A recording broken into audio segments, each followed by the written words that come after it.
ఉజ్వల్ కంపెనీలో ఉన్నటువంటి second product అండి, బ్యాంబో వెనిగర్ ఫుడ్ ప్యాచెస్. ఏంటంటే దీనివల్ల యూజ్ ఏంటంటే, మనం ఎలా అయితే మన ఇంట్లో ఉన్నటువంటి అన్ని యుటెన్సిల్స్ని వస్తువులని 6 monthsకి ఒకసారి మనం క్లీన్ చేసుకుని వాటికి సర్వీసింగ్ అందిస్తామో, అలాగే మన బాడీలో ఉన్నటువంటి ఇంటర్నల్ పార్ట్స్ అన్నిటికీ కూడా మనం క్లీనింగ్ అనేది ఇవ్వాలి. అంటే వీటిని డీటాక్స్ ప్యాచెస్ అని అంటారు. బాడీలో ఉన్నటువంటి బ్లడ్లో ఉన్నటువంటి టాక్సిక్ మెటీరియల్ అంతా కూడా ఇది అబ్జర్వ్ చేసింది. ఇది ఎలా యూజ్ చేస్తారంటే,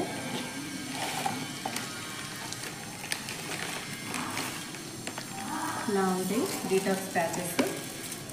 ఎల్లో కలర్ది సైడ్ పెట్టేసి దీన్ని రిమూవ్ చేయాలి. రిమూవ్ చేసేసి ఇది ఇక్కడ పెట్టేసి మనం పాదానికి ఈ విధంగా అంటించేయాలి. దీనివల్ల యూజెస్ ఏంటంటే, పాదాలలో ఎవరికైనా తిమ్మిరెక్కినట్టున్నా, కాళ్ళు తిమ్మిరెక్కినట్టున్నా, పాదాల కింద నొప్పులున్నా, నిద్ర లేవగానే కాళ్ళు కింద పెట్టలేదు చాలామంది, బరువుగా ఉంటాయి, అలాంటి ప్రాబ్లం ఉన్నా, బాడీలో నీరు అనేది ఎక్కువ అయిపోయి వాళ్ళకి ఏంటంటే నడవలేకపోతారు, అలాంటి దానికి కూడా డీహైడ్రేషన్ చేస్తుంది. బీపీ కూడా కంట్రోల్ చేస్తుంది. రాత్రిపూట నిద్ర బాగా పడుతుంది. మార్నింగ్ లేచిన తర్వాత చాలా యాక్టివ్గా ఉంటారు. బాడీ తేలిగ్గా ఉంటుంది, పాదాలు తేలిగ్గా ఉంటాయి. తర్వాత మనం కూడా యాక్టివ్గా వర్క్ చేసుకోగలుగుతాం. ఇవి మనం యూజ్ చేసిన తర్వాత రెగ్యులర్గా వర్క్ చేసిన దాని మీద ఇంకా ఒక 4-5 hours వర్క్ చేసినా కూడా మనకి అలసట అనేది తెలియదు. అలాగే పింపుల్స్ వస్తాయి చాలామందికి ఫేస్ మీద. అంటే బాడీలో ఉన్నటువంటి ఆ టాక్సిక్ మెటీరియల్ వల్ల అన్వాంటెడ్ మెటీరియల్ ఏదైతే ఉందో దానివల్ల మనకి అన్వాంటెడ్ గ్రోత్ అనేది బాడీ మీద జరుగుతుంది కదా, అది కూడా రిమూవ్ అవుతుంది ఈ ఫుడ్ ప్యాచెస్ వాడటం వలన. ఇంకా మనకి రాత్రిపూట నిద్ర పట్టకపోతే తెల్లారులేసరికి వర్క్ సరిగ్గా చేయలేరు కదా, అలాంటి ప్రాబ్లమ్స్ తగ్గుతాయి.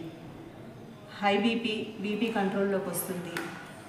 ఇంకా మనకి డైజెస్టివ్ సిస్టమ్ బాగా వర్క్ చేస్తుంది. ఇంకే అంటే చాలామందికి నోట్లో తెల్లగా నాలుక మీద ఒక లేయర్ లాగా ఏర్పడుతుంది, అదంతా కూడా పోతుంది. ర్యాషెస్ అంటే బాడీ మీద దద్దులు లాంటివి ఏమైనా వచ్చినా కూడా, అంటే బ్లడ్లో టాక్సిక్ మెటీరియల్ పెరిగినప్పుడు అలా ఉంటుంది, అది కూడా రిమూవ్ అవుతుంది. చాలామందికి నడుం దగ్గర అన్వాంటెడ్ గ్రోత్ అనేది ఉంటుంది, వేస్ట్, సో అది కూడా అబ్జార్ప్షన్ జరుగుతుంది. ఫేస్ గ్లో వస్తుంది, మనకి బాడీ కూడా స్కిన్ కూడా గ్లో వస్తుంది.